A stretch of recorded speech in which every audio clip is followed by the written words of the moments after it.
Olá pessoal, eu sou a professora Juliana, sou Besac de Ciências e na nossa videoaula de hoje nós iremos falar, dentro do tema Características Gerais e Classificação dos Seres Vivos, sobre o reino Fungi. Esse tema irá abordar os alunos do 7º ano do Fundamental 2. Vamos lá?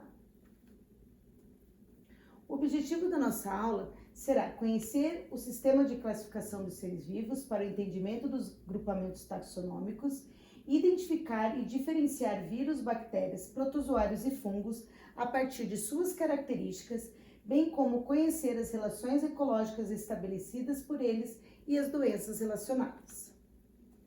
Antes de começar a nossa aula, eu trouxe uma imagem aqui para vocês, né? Na imagem nós conseguimos ver um pão que já está num processo de apodrecimento, né? Apresentando uma cor esverdeada, a sua textura também já está alterada, indicando que esse pão já não pode ser mais consumido.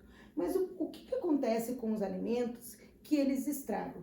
O que se forma em cima desse pão que traz essas manchas esverdeadas para o pão? Então, para responder essas questões, nós vamos conhecer um pouquinho sobre o reino dos fungos.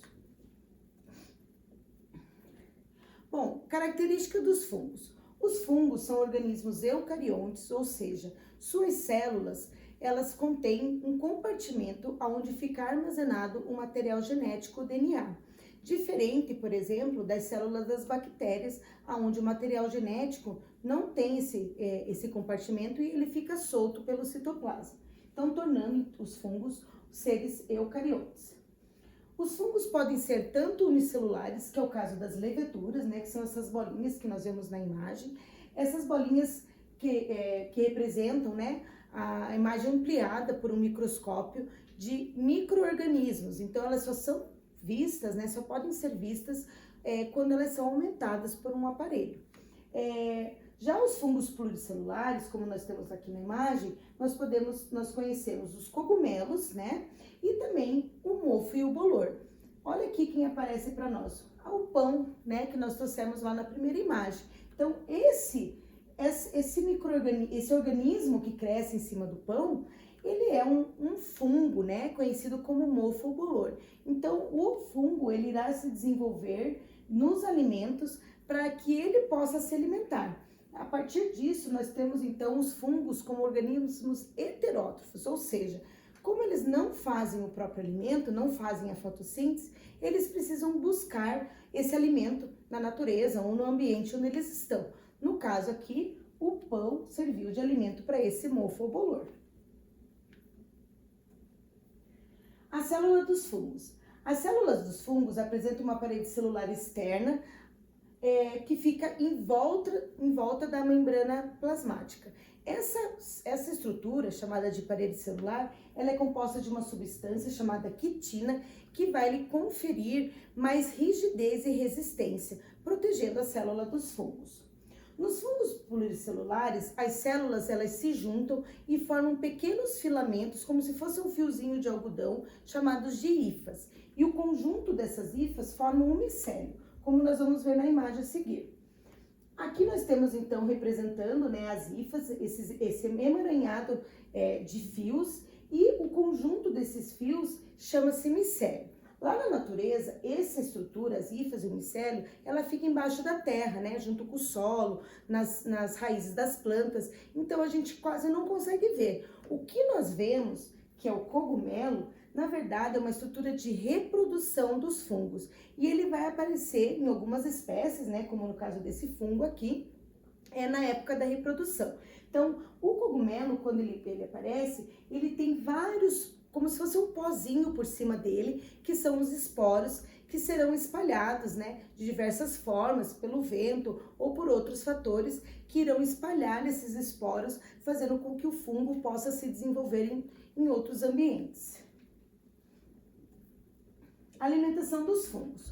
Como nós já falamos, os fungos são seres heterótrofos, que não fazem fotossíntese. Mas como que eles vão se alimentar, né? Então, o micélio, que é aquele conjunto aquele emaranhado de hifas, ele irá liberar uma substância, então ele irá englobar o alimento, pode ser, no caso do pão, ou um ser vivo que morreu, né, ou uma planta, ou um animal, até mesmo um ser humano, ele irá englobar esse alimento e ele liberará uma substância chamada de enzima. A enzima, ela irá fazer a quebra desse alimento, deixando ele em pedacinhos muito pequenos, em partículas, né, chamadas de nutrientes, que serão absorvidos pela célula do fungo. Aquilo que o fungo não absorve, ele devolve para a natureza. Então, aí, a grande importância, né, do fungo é na decomposição da matéria orgânica, devolvendo para o solo aquilo que ele não utilizou mais, então ele irá devolver os nutrientes, fazendo a reciclagem da matéria orgânica. Já as leveduras, como elas não formam micélio, porque elas são unicelulares, como que elas vão se alimentar? Elas se alimentam de açúcar. Então, as leveduras, quando elas se alimentam do açúcar, elas vão liberar gás carbônico e álcool. Esse processo é chamado de fermentação. Então, essas leveduras, elas participam da fermentação de alimentos, né, como o pão, e também na produção de bebidas fermentadas, como o vinho e a cerveja. Né? Então, a levedura, ela come o açúcar e libera essas substâncias que depois serão utilizadas pela indústria.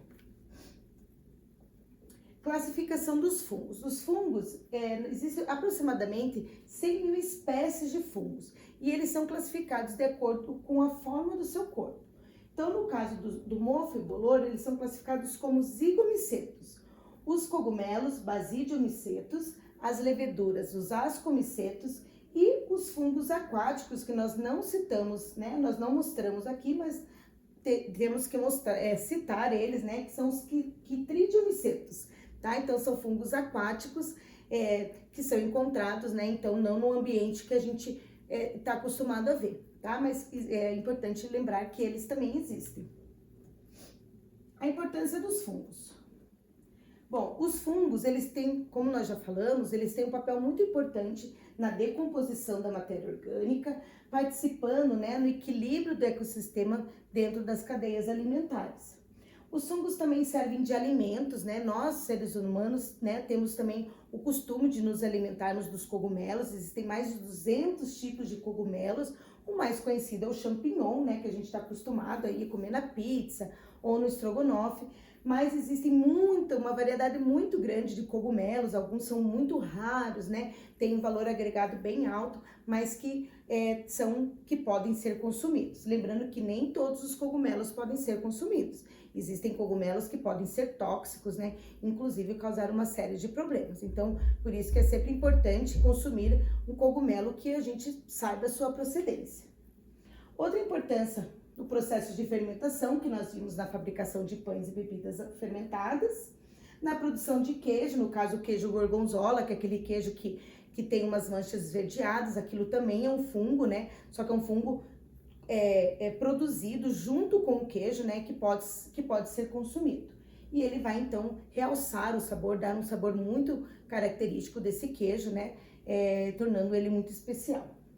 Na produção de etanol, então, o fungo também, além das bebidas, ele produz também o álcool, né, na fermentação pode ser produzido o álcool a partir da fermentação da cana-de-açúcar.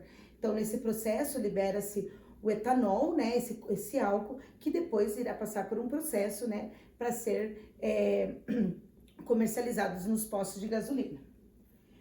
Os fungos também podem ser utilizados na produção de remédio, no caso de antibióticos, né? Então, nós temos a penicilina, que é uma substância produzida pelo fungo penicílio, que bloqueia o crescimento de bactérias, tá? Então, eles são utilizados no tratamento de doenças transmitidas por bactérias. E também não podemos deixar de falar que existem fungos que são transmissores de doenças, né? Que podem ser parasitas, causarem alergias e uma série de outros problemas. Então, o estudo desses organismos é muito importante para que se possa desenvolver formas de tratamento e também de bloquear o crescimento, né, desses organismos em ambientes onde eles não são adequados.